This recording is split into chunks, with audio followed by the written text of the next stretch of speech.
সুপ্রিয় দর্শক শ্রোতা ভাই বোন, কোরবানির ঈদের দিনের একটি গুরুত্বপূর্ণ সুন্নাহ হল কোরবানির পশুর গোশত দিয়ে দিনের প্রথম খাবার গ্রহণ করা।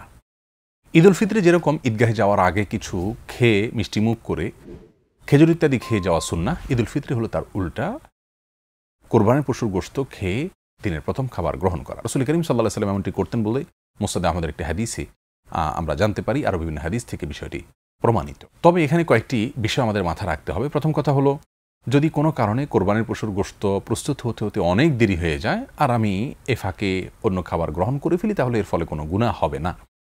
এবং নিজেকে অনেক বেশি কষ্ট দিয়ে একেবারে বিকেল পর্যন্ত বা দুপুরের পর পর্যন্ত, বিশেষ করে ডায়াবেটিসের রোগী সহ অনেকে আছেন যাদের জন্য অনেক অসুবিধার কারণ হতে পারে, তারা নিজেকে কষ্ট করে এটা করাটা জরুরি না। তবে হ্যাঁ, করতে পারলে অবশ্যই ভালো, যেহেতু রাসূল করিম সাল্লাল্লাহু আলাইহি ওয়াসাল্লামের একটি সুন্নাহ।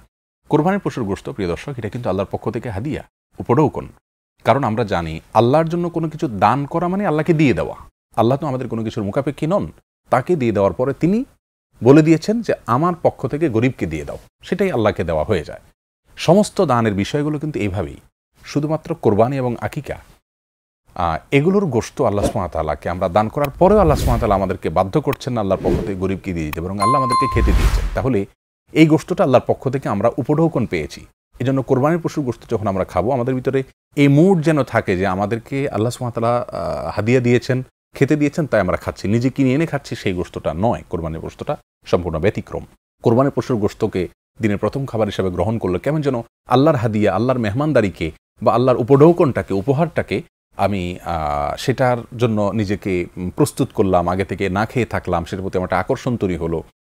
এটা আল্লাহ সুবহানাহু ওয়া তাআলার যে পক্ষ থেকে আমাদেরকে হাদিয়া দেওয়া হলো, বা আল্লাহ সুবহানাহু ওয়া তাআলার পক্ষ থেকে আল্লাহ যে আমাদেরকে দিলেন খেতে, সেটাকে সম্মান দেখানো হলো এবং সেটার প্রতি একটা শ্রদ্ধার প্রকাশ হলো। সব মিলিয়ে রাসূল করিম সাল্লাল্লাহু আলাইহি ওয়াসাল্লামের সুন্নাহ, সেটাকে মাথায় রেখে প্রথম খাবার হিসেবে এটাকে গ্রহণ করা উত্তম। যারা কোরবানি দিচ্ছেন না নিজে, তাদের জন্য এ বিষয়টি এভাবে জরুরি নয়, কারণ তারা তো আর কোরবানির পশুর গোশত তাদের নাই, নিজেরা যেহেতু কোরবানি করছেন না।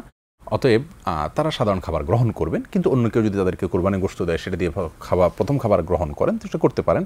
মুরগি অথবা অন্য কোনো গোশত দিয়ে দিনের প্রথম খাবার গ্রহণ করতে হবে, সেটাও কিন্তু বাধ্যতামূলক নয়। তাহলে যারা কোরবানি করছে, তারা নিজের পশুর কোরবানির গোশত দিয়ে খাবার গ্রহণ করবেন। যৌথভাবে যদি কোরবানি করেন, গরুতে যেমন একাধিক ব্যক্তি কোরবানি করেন, তাহলে সেক্ষেত্রে পুরো গোশত বন্টন করার আগে গোশতের কিছু অংশ সমান হারে বন্টন করে তারা রান্না করে খেয়ে নিতে পারেন। তারপরে শেষে অন্য যে গোশতগুলো রয়েছে সেগুলোকে তারা বন্টন করতে পারেন, এতেও কোনো অসুবিধা হবে না।